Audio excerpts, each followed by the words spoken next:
be a tough act to follow. I want to thank Sharon and everybody for inviting me here today to speak.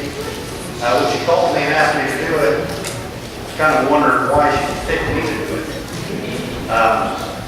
And then she informed me that you guys were hosting a sports-related Bible school this week. And since I had just coached her daughter this last winter in a upward basketball program, kind of had a little distance. Still wondering. So I went home and I talked to my wife about it, and I asked her, I said, well, what do you think? And she looked at me and she said, go for it. And then she started laughing. I said, okay, but why are you laughing? She goes, well, you're not exactly the best public speaker. I was like, well, wait a minute here. I get up in front of kids and coach and talk to kids all the time. I said, this shouldn't be any problem. She goes, if you say so. I said, well, why do you think it's going to be so hard?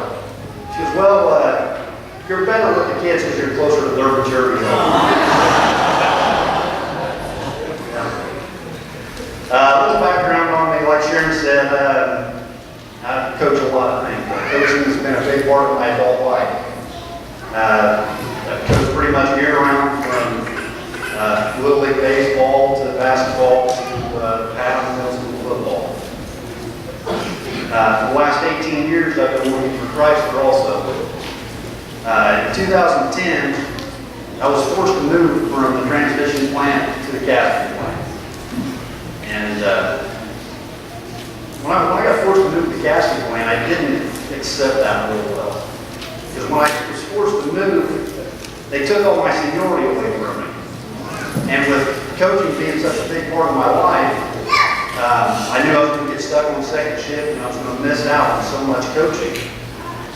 Well, so I whined, I begged, I pleaded, even found contractual language to support it that I wasn't allowed to go over to casting plant. But it didn't matter. They sent me anyway. Well, when I got over there, it was even worse. First week there, they sent us through this training where they sit us down, show us a bunch of training videos.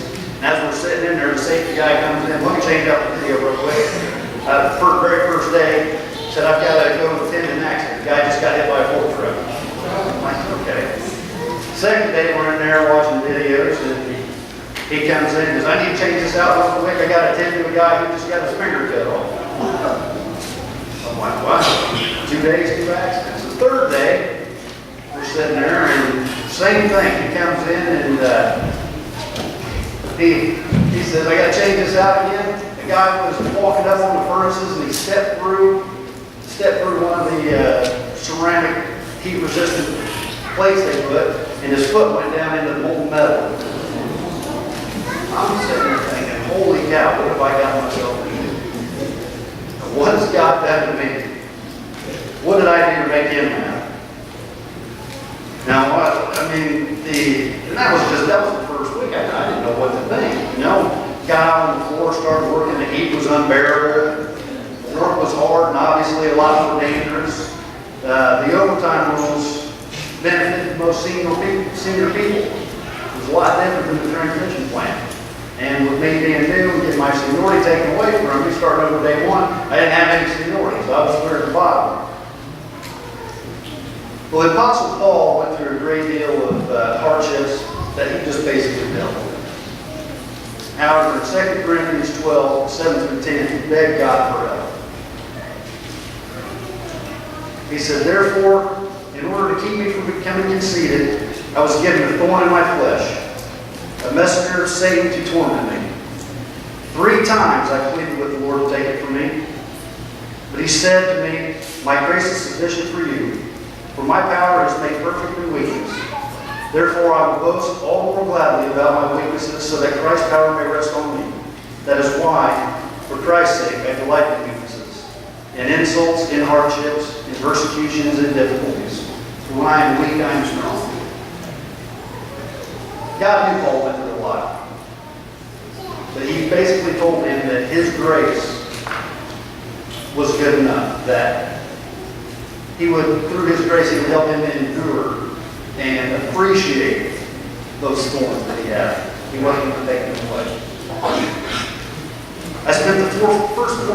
second kid. Missed coaching part of one basketball season. That's it, just one part, one season. Some of you here probably work at the transmission plants and are aware of how the alternating work schedule thing works.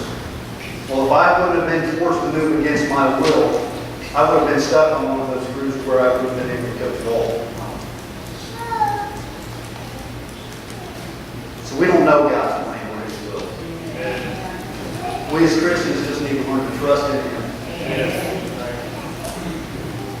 Coaching to me is a very, very rewarding and important task that adults need to take the time in.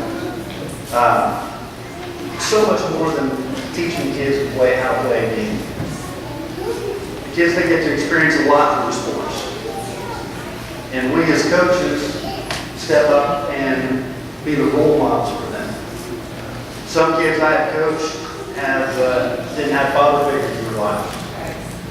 And for a temporary point in time, I got to be that father figure, fill that void for them. Now that we get to reinforce a lot of key characteristics that the kids will carry with them the rest of their lives. Now they get to learn, they get to experience how to work as a team, learn leadership qualities, gain confidence, and how to follow instructions. One thing that is stressed a lot is winning.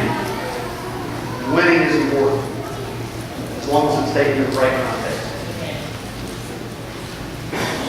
It's not actually the win that matters. It's the effort to strive to win. Because when you're striving to win, you're doing everything in your power to be better, to do what it takes to accomplish your goal.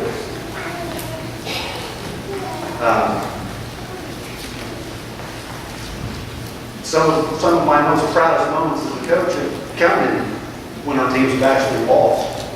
That wasn't because I wasn't happy that they lost. It was just their effort far exceeded anything they could have done, because they were playing a team that was superior to them. They just gave the extra effort, and they were striving to win. Hopefully each athlete/kid gets the opportunity to experience both success and failure. Some of you think it's probably strange to hope that kids get to experience failure. Experiencing failure is important, because that's where we learn. We learn so much from failure. How do you handle a loss in sports? You try to blame an official for bad calls, or a teammate for making mistakes, or the coach for not calling the right plays, or do you as an athlete, look at how the game is played from the end and look for ways that you can improve upon yourself to possibly change that outcome. As kids grow up, hopefully they'll learn how to make themselves better. And that way, when they experience failures in their adult life, they can try to learn others. Plus, success is a lot more enjoyable after you experience failure. I want to share a letter that I wrote to a friend 3 years ago. I haven't read it in quite some time, so you might have to bear with me. It's a controversial for me.